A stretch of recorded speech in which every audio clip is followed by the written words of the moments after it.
In 16 BC, Rome started their invasions into Germania, but the Germanic tribes never gave up an inch of land without a fight. By 8 BC, West Germania had been turned into an obedient province of Rome. The Roman Empire displaced many of the Germans to better control the area, moving more troublesome people and tribes to areas where they could keep a better eye on them. Tiberius was the main Roman commander in the Roman advance, but was called away to deal with Bellum Betulinum, a revolt further down south in the empire. Varus took his place. He was a very good administrator but lacked any real military experience. He became governor of Roman Germania in 7 AD. By his side was Arminius, a German prince and Roman ally who gained much military education and even Roman citizenship. He would have helped Varus learn local customs to ease his rule. However, not all was well.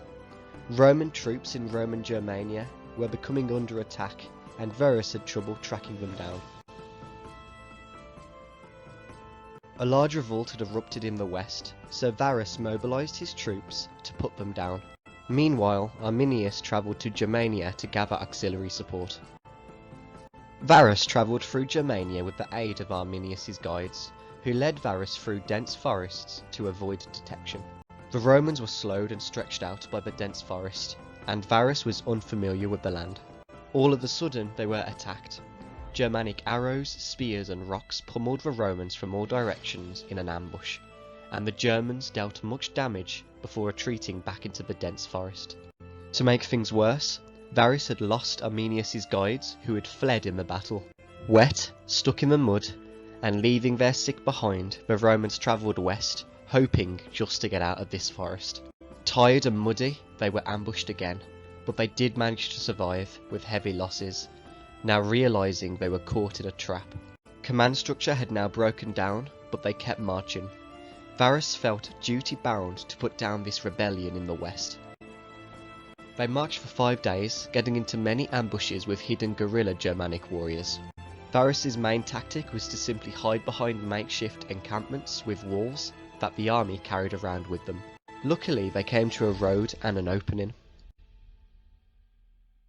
Realising their situation, Varus ordered his cavalry to call for help. But as they rode off, they were ambushed and slain. Varus and many of the other Roman officers, now knowing that all hope was lost, committed suicide. The rest of the Romans were later cut down by the Germans, led by Arminius, who had betrayed the Roman Empire, and there was, in fact, no rebellion in the west. Arminius likely did this either out of the disliking of the treatment of his own people, or simply out of wanting to rule his own tribe without Roman influence. Arminius cut off the head of Varus and sent it to another Germanic leader, whom Arminius wanted to coax an alliance with. However, this other Germanic leader declined, and instead the head was sent back to Rome. The Romans were not skilled or prepared enough for this type of guerrilla warfare. They viewed it as cowardly and with disdain, preferring to fight in an open field or in a real battle. Roman Germania lasted 15 years until Arminius butchered or enslaved the majority of the Roman force.